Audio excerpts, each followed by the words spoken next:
talking about Dale. Yeah, we're talking about Dale. Oh yeah, you talking about his work from when he got caught up in 2020? Got caught up in 2020, August of 2020 with the conspiracy. Yeah, I think that's what sent him to work. What's good, y'all? It's your boy, the Answer Man. This victim 1 appears over 160 times in this indictment. He's a key part of the prosecution. He's the one that Big U told about ambush and WACK surrounded him, and he caught a case in 2020 and decided to work for the people. You just ran a what? Del Morrison nigga work. Who was that?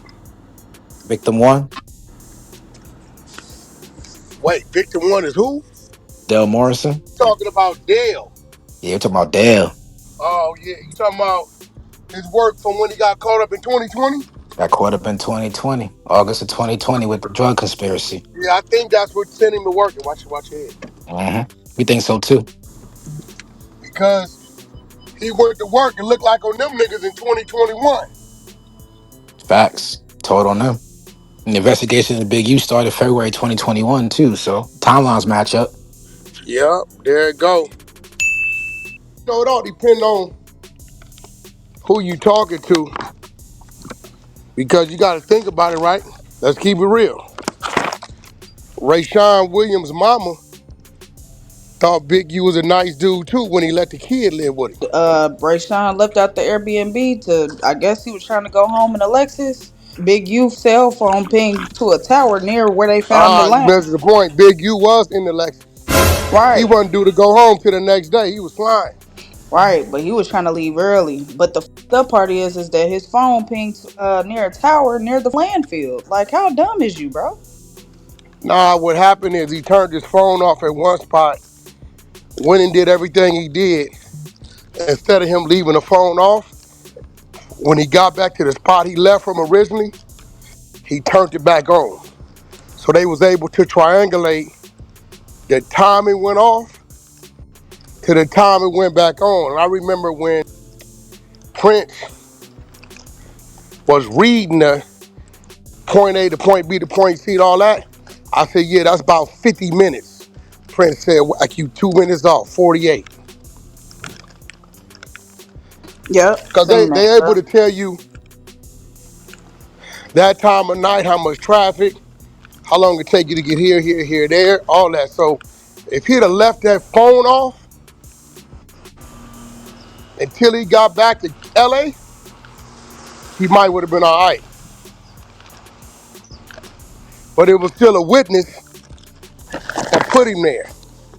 I think that's the chick who recorded we played, the one that said he was drenched, and the nigga told him he went to the gym. Also, the security guard too when he came back to the studio, dripping sweat I wonder, or I just wonder who dripping. the security guard was. It says it says that he's witness one. It says that he don't have no criminal history, but he got a civil case where he had to pay some shit back. So, but he was the security guard at the studio though. That shouldn't be too hard to figure out. I wonder who that was. At the first studio, right? The Grammy nominated studio, right? Whatever, whichever studio that old boy recorded that diss song at. Nah, y'all getting it all wrong, bro. Really? If you read it, Okay, let me read remember it. he said he went to the studio he was supposed to be at, which was a Grammy nominated dude's studio. But he wasn't there. He left and went to another studio. I think y'all missed it. Y'all missed that? Yeah, we might have missed that one. Let me grab it. I mean, I heard you when you said it. The key thing is Big U set him up, Tom or whatever, at a Grammy nominated dude's studio. Right, and he didn't record in that studio. He went to another one, He right? went to another studio. Okay, so we got that. So he turned his phone off or locations off or whatever at the Grammy nominated studio once he realized he wasn't there and left. That's where he turned it off and back on at when he was done doing whatever he did.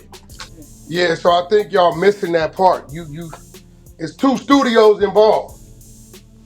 Yeah, I'm gonna go back through it right now. What?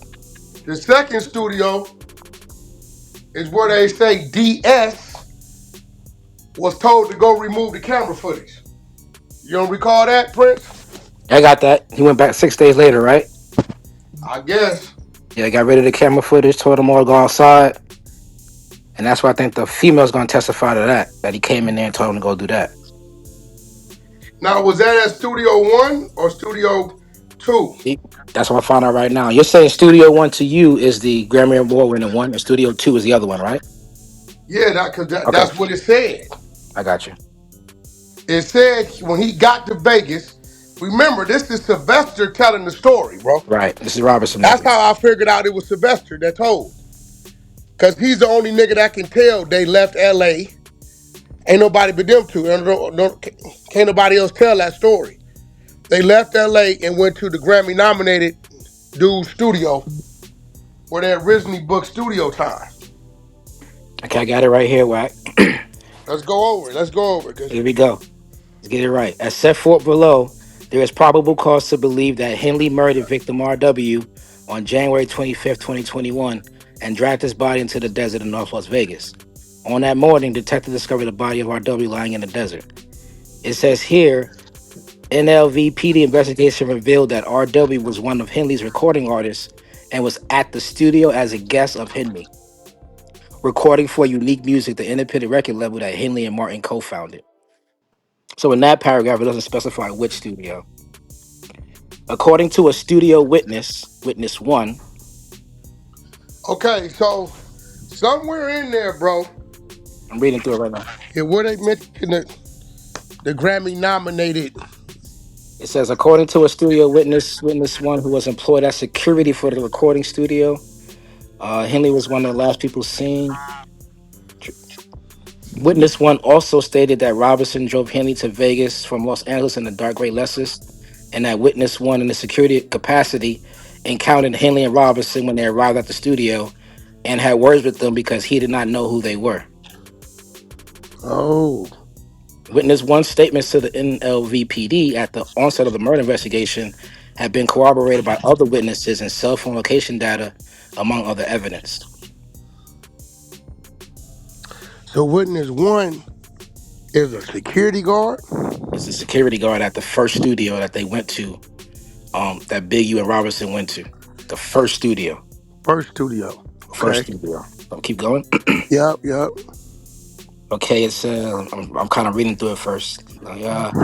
It says, further investigation revealed motive, opportunity, obstruction, inculpatory statements, and more from Henley and other members.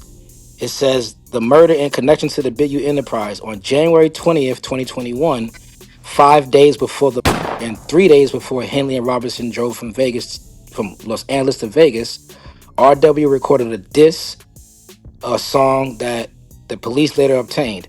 In it, RW rapped about the person who had the money, that RW be shot in the face for thinking it funny, and referenced the 38 revolver. And keep reading, keep reading. It says, based on my knowledge of this investigation and conversations with others, I believe that in this diss song, RW was dissing Henley, referring to Henley as the bro that makes money, and that Henley may get shot in the face for thinking his lackadaisical use of the studio and general representation is funny. Let's see. At approximately 12:58 a.m., so 20 minutes later, Henley's phone stopped recording location data of any kind, with the last data reported within the vicinity of the studio. Now let's play devil's advocate. Okay. Dreas, where Dreas at? Yo, what's up? If your phone goes dead, will it stop pinging? It stops pinging and it'll give you the last known location until you turn your phone back on. So even if your battery runs out, that's it.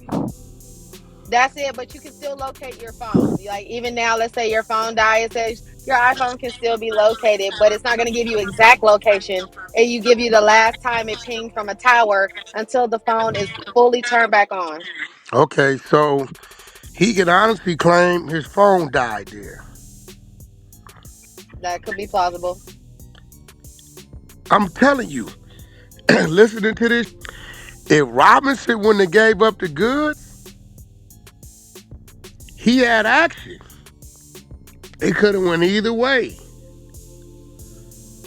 Because he could have claimed the phone died And he ain't plug it back up till 48 minutes later. Or he charged it for 48 minutes and then it came back on. Nah, cause usually when you plug up these phones, these come on. I know mine come on by Oh, itself. you're right. Nigga could claim phone died in my pocket. I didn't know. I was sitting there and went to use them. Surveillance footage at the Airbnb again revealed a dark gray or silver sedan arriving to the Airbnb. RW exited the passenger side of the vehicle and entered the Airbnb. A few minutes later, at approximately 1:20 a.m., RW exited the Airbnb with a suitcase, put the suitcase in the trunk, and got in the dark gray or silver sedan, which departed. The Airbnb, though, was rented for another day, and RW was not set to leave until a flight scheduled the following day. Both of Henley's phones did not begin reporting location data again until approximately 2:15 a.m. So the nigga checked the boy. Wait, Mm-hmm. did the boy? Wait, did the boy voluntarily pack? Yes, he was trying to leave. So he was trying to actually leave on his own. And it seems like Big U intercepted him within that. Got you. Oh, that's kidnapping. Check this out. This real. I hate to say it. If you pull up the history of Bumpy Johnson, Mm-hmm. John Gotti, I know where you're going. right, and every other Mm-hmm. mobster, there's gonna be drones of people that tell you he's a good man. Nino Brown. But if you talk to the over here who some happened to, they gonna tell you a little different. All right, y'all, there it is, man. I'm gonna tell you this: after all these recent cases with Doug and Dolph and all this other stuff, I've never seen this level of detail involved in the paperwork. I don't know how Big U is going to circumvent all this. I really don't know. They got electronic surveillance, they got witnesses, they got CIs. I mean, it's a loaded case. So we're going to see what happens, man. Appreciate y'all tuning in and all the support. Till next time, it's your boy. We out.